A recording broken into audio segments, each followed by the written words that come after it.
Hi everybody. ज़िंदगी हमेशा एक पल में नहीं बदलती। कभी कभी दर्द धीरे धीरे आता है और जब तक समझ आता है सब कुछ बदल चुका होता है।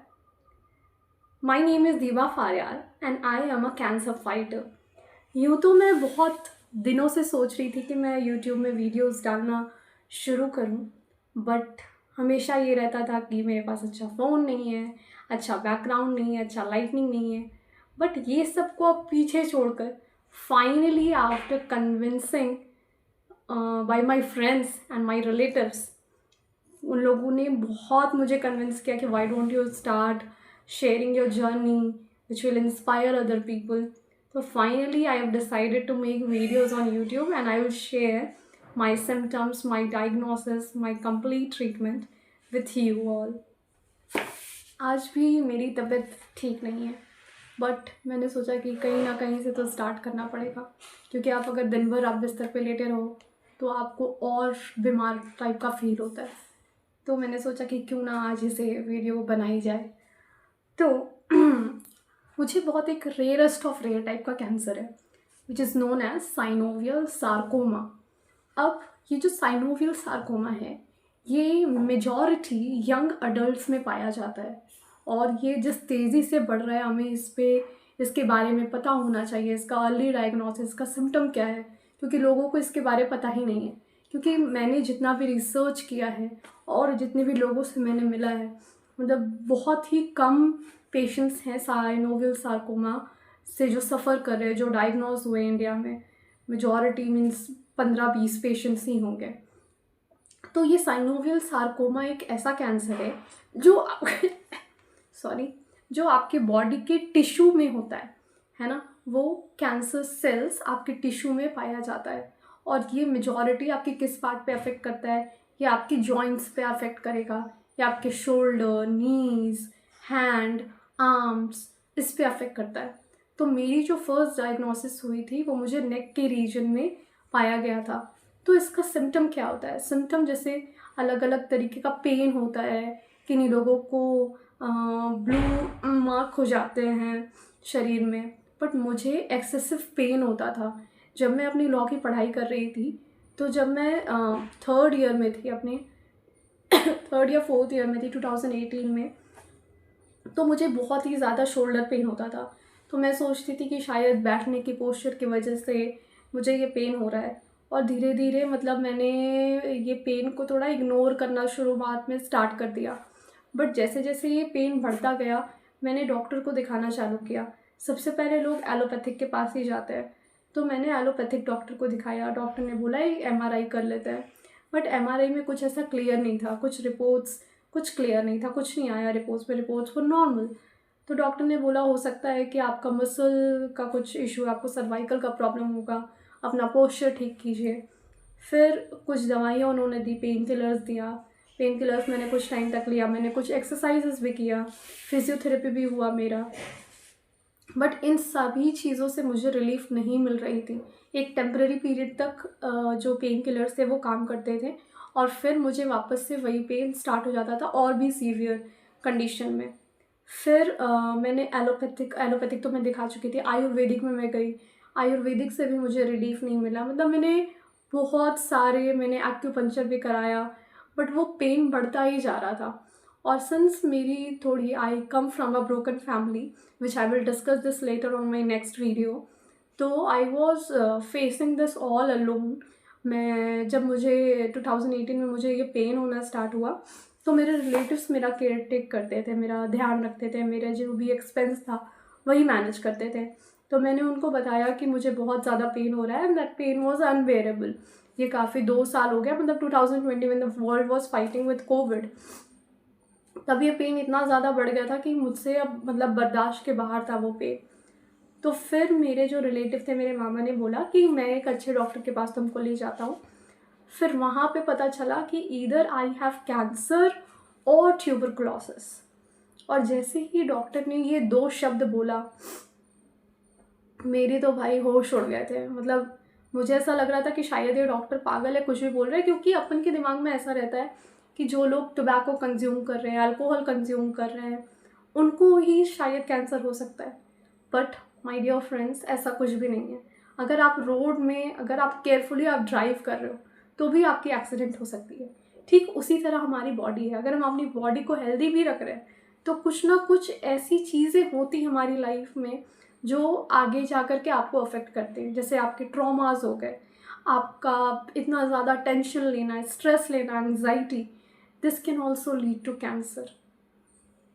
फिर जब मेरा फर्स्ट डायग्नोसिस, सिम्टम तो पता ही था, मुझे एक्सेसिव पेन होने लगा और मेरे नेक में एक लंप साइड का फील होता था इस रीजन में।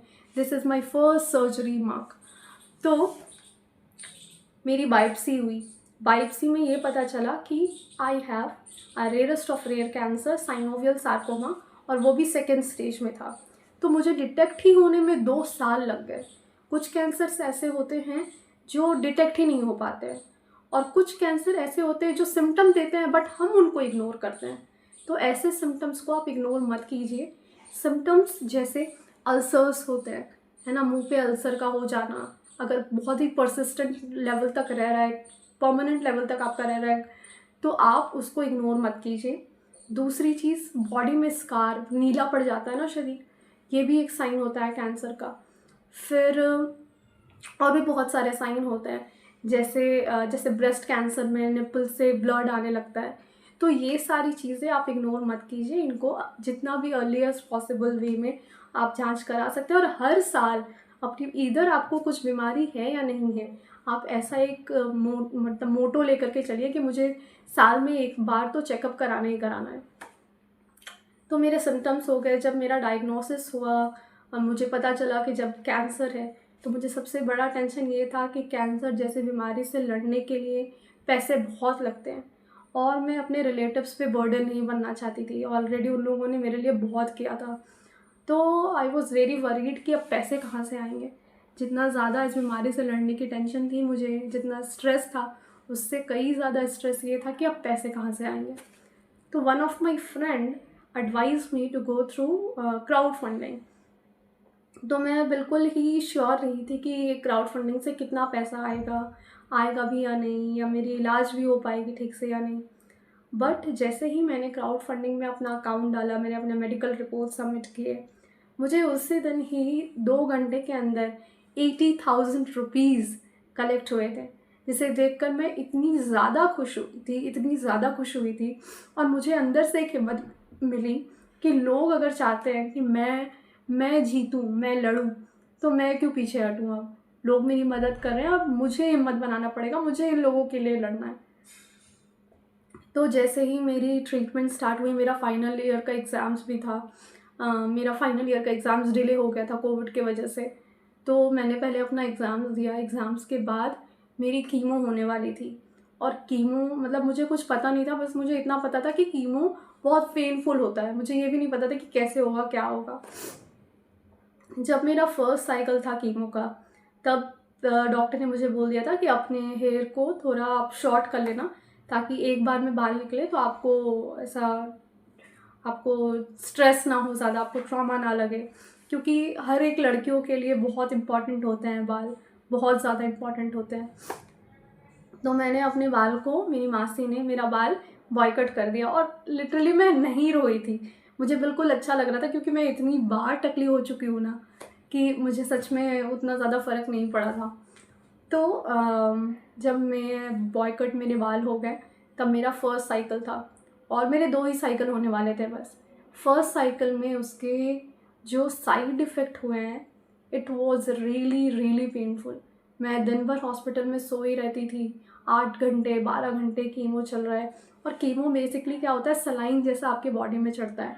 अलग अलग केमिकल्स आपके कैंसर के बेसिस पे, आपके डायग्नोसिस के बेसिस पे, आपके सिम्टम के बेसिस पे दिया जाता है। डॉक्टर्स रिकमेंड करते हैं कि कितना साइकिल दिया जाएगा। जनरली जो कीमोथेरेपी होती है वो सर्जरी के बाद होती है, बट मेरा कुछ केस में कॉम्प्लिकेशन आ गया था, सर्जरी में कुछ कॉम्प्लिकेशन आ रही थी, जिसकी वजह से डॉक्टर ने ये बोला पहले हम 2 साइकिल देंगे। बट 2 साइकिल देने के बाद भी कीमो का कोई भी असर नहीं हुआ। जस्ट इमेजिन, इतना पेन सहो, इतने पैसे बर्बाद करो, एक एक साइकिल का 80,000 रुपीज़ 90,000 रुपीज़ लग रहा है, और वो बिल्कुल वेस्ट गया। तो मैं बहुत ज़्यादा टूट गई थी कि मतलब क्यों इतना प्रॉब्लम्स ऊपर वाले दे रहे हैं मुझे। बट जैसे जैसे प्रॉब्लम आते जाता है ना आपके लाइफ में, आपके अंदर एक हिम्मत भी आते जाती है, क्योंकि आपके पास दो ऑप्शन रहता है, या तो लड़ लो या तो फिर हार जाओ, या तो फिर लड़ो ही मत। और शायद मेरे पास खोने के लिए कुछ था नहीं, मेरे पास एक ही ऑप्शन था कि मुझे लड़ना है। फिर जब दो मेरी कीमो कंप्लीट हो गई, रिज़ल्ट नेगेटिव निकला, कुछ भी पॉजिटिव नहीं हुआ, हर एक डॉक्टर्स के पास हम जा रहे थे, मल्टीपल ओपिनियंस ले रहे थे, और सारे डॉक्टर्स एक बात बोल रहे थे, पता है क्या? You have only few months to live. 2020 में you have only 5% chance of survival अगर ये सर्जरी होती है तो, और अगर सर्जरी नहीं करते हैं तो you have only few months left. तो अब कोई भी ऐसा बात सुनेगा तो क्या करेगा नॉर्मल ह्यूमन बीइंग? ऑब्वियसली रोने लगेगा, and that's what I did. मैं फूट फूट कर रोने लगी जब डॉक्टर ने ये बात बोला। और फिर कैब में बैठे बैठे जब मैं हॉस्पिटल से अपने घर जा रही थी, तब मैंने ये सोच लिया कि यार 5% है ना चांस, लोग यहाँ 1% में बच जाते हैं, मेरे पास तो 5% है, why not to take a chance, ले लेते हैं चांस। बट मेरे घर वाले, मेरे जो जो रिलेटिव थे, वो बिल्कुल अलाउ नहीं कर रहे थे। पर मैंने उनको कन्विंस किया कि हो सकता है कि अच्छा हो जाए, मैं ठीक हो जाऊँ। और फिर मुझे लकीली एक बहुत अच्छे डॉक्टर मिलते हैं जो मेरी सर्जरी के लिए 100% कॉन्फिडेंट रहते हैं, और मेरे रिलेटिव्स भी फिर मान जाते हैं और मेरी सर्जरी हो जाती है, और मैं आज आपके सामने बैठी हूँ। मेरी सर्जरी सक्सेसफुल रहती है। जब मैं ओटी में जाती हूँ, मैं ना बहुत बड़ी डरपोक थी पहले, बहुत ज़्यादा डरती थी। मतलब ब्लड टेस्ट भी होना है तो 4 लोग मुझे पकड़ते थे। लिटरली 3rd ईयर की बात है, 2017-18 की, जब मेरी तबीयत ख़राब होना स्टार्ट हुआ था, तो मुझे 4 लोग पकड़ते थे ब्लड टेस्ट करने के लिए। मैं बहुत रोती थी। तो जब मेरी फर्स्ट सर्जरी शेड्यूल हुई थी, जब मैं ओटी से ओटी के लिए मुझे सुबह सुबह जब ले जा रहे थे, तो लिटरली पूरा मेरा बॉडी शिवर कर रहा था। मैं सुबह उठी, नमाज़ पढ़ी, नमाज़ पढ़ने के बाद भी मेरी बॉडी इतनी ज़्यादा शिवर कर रही थी कि पता नहीं मैं कल का सूरज देख पाऊँगी या नहीं देख पाऊँगी, क्योंकि मल्टीपल डॉक्टर्स, और मल्टीपल क्या, 99% डॉक्टर्स ने ये बोला था कि यू वोंट सर्वाइव। तो एक डर बना रहा था। फिर जैसे ही मैं ओटी के अंदर घुसी, I saw group of people, 11 लोग थे उस ओटी के अंदर। मैं डर गई कि यार ये मेरे बॉडी के साथ क्या करने वाले हैं। बट जैसे ही मैं ओटी के अंदर घुसी, एक अजीब सा मिराकल हुआ। मतलब मेरी बॉडी शिवर करना बंद कर दी, और मैं बिल्कुल ही, मतलब मुझे डर ही नहीं लग रहा था। ऐसा लग रहा था कि अब सब अच्छा होने वाला है। बस मैं लेट गई, मुझे एनेस्थीसिया दिया गया, मेरा 6 घंटे सर्जरी चला, and that surgery was successful. जब मैं होश में आई तो मैं इतनी ज़्यादा खुश थी, इतनी ज़्यादा खुश थी कि मतलब मैं लोगों को चीख चीख के बताना चाहती थी कि अब दीवा ठीक हो गई है। एक दिन मैं आईसीयू में रही। आईसीयू के बाद मुझे 1 वीक डॉक्टर के ऑब्जर्वेशन में रखा गया, और फिर उसके बाद मैं घर आ गई। घर आने के बाद 15-20 दिन के बाद मेरी रेडियोथेरेपी स्टार्ट हुई। रेडियोथेरेपी बेसिकली आपको उसी पोर्शन में दिया जाता है कि कैंसर स्प्रेड ना हो। तो मुझे 1.5 मंथ तक डेली, मंडे टू फ्राइडे, मुझे हॉस्पिटल जाना पड़ता था, और मेरी रेडियोथेरेपी हुई। तो ऐसे करके मेरी जो भी ट्रीटमेंट थी वो कंप्लीट हुई, and I was cancer free at 2021। मुझे डायग्नोज हुआ था 2020 में। बट लाइफ में कुछ चीज़ें ऐसी होती हैं जो आपके कंट्रोल में शायद नहीं होती हैं, है ना। तो I am recording this video इन 2025, और ये मेरा 5th रिलैप्स है। मतलब हर साल मेरा एक रिलैप्स हुआ है। तो जो गलतियाँ मैं की हूँ, मैं नहीं चाहती हूँ वो गलतियाँ आप भी करें।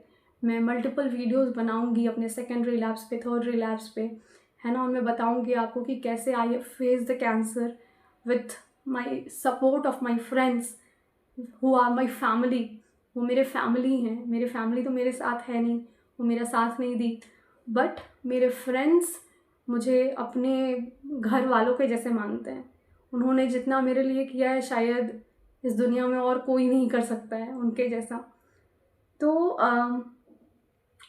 मैं बस आप लोगों को यही बोलना चाहूँगी कि लड़कियां जो, जिनका बाल चला जाता है कीमोथेरेपी में, ये सब यार टेम्पररी चीज़ें हैं, सब आ जाता है। देखो आज मेरे बाल आ गए and I am looking cute, है ना। तो आप भी हर चीज़ का मज़ा लो, ऐसा नहीं है कि बाल नहीं आएगा। लोग मुझसे बहुत ज़्यादा क्वेश्चन करते हैं कि मेरे बाल वाइट आ रहे हैं, मेरे बाल नॉर्मल आएंगे या नहीं आएंगे, मेरे बाल कर्ली आ रहे हैं। मेरे भी बाल कर्ली आ रहे हैं, बट जब आपका बाल बड़ा हो जाएगा तो वो नॉर्मल हो जाएगा। और अगर आपके बाल सफ़ेद आ रहे हैं तो वो भी नॉर्मल हो जाएंगे।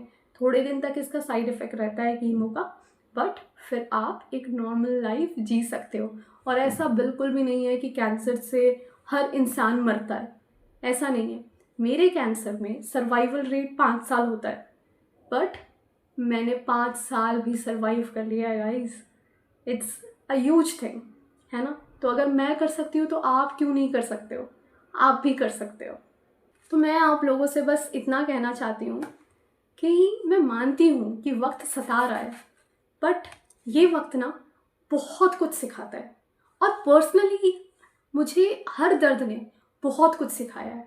और आज मैं गिर कर भी उठना जानती हूँ। जब वक्त बदलता है तो इंसान भी बदल जाता है। शायद इसी का नाम ज़िंदगी है। लड़ते रहना, सीखते रहना, और सबसे अहम बात, मुस्कुराते रहना। दर्द ने मुझे तोड़ा है, तराशा है। आज मैं वही दीपा, देखो, बिल्कुल सेम, बस थोड़ी मजबूत, थोड़ी हिम्मती, और बहुत रोशन। तो मैं आप लोग सबसे यही कहना चाहूँगी कि लड़ना मत छोड़िए। लड़ने से क्या होता है कि आप अपने फियर्स को ओवरपावर करते हो, ओवरकम करते हो। आपको पता चलता है कि आप कितने स्ट्रांग हो। और लड़ने से यार 2 चीज़ें होती हैं, इधर आप हार जाओगे या जीत जाओगे, है ना। अगर आप लड़ोगे ही नहीं तो आपको पता कैसे चलेगा कि हारना और जीतना क्या होता है। और एक बात, जैसे मैं हर बार मेरा रिलैप्स हुआ है तो लोग मुझसे पूछते हैं आप इतनी बार हारते हैं, आप थकते नहीं हो? तो मैं उन लोगों से एक ही चीज़ कहती हूँ कि पता है आपको हारे हुए लोग कहाँ जाते हैं? तो वो पूछते कहाँ जाते हैं? तो मैं बोलती हूँ हारे हुए लोग ना कहीं नहीं जाते, वो यहीं रहते हैं। गिरते हैं, उठते हैं, लड़ते हैं, जीतते हैं। हारे हुए लोग बस हारते नहीं हैं। तो लड़ने का नाम ही ज़िंदगी है। आगे बढ़ते रहिए। Thank you so much.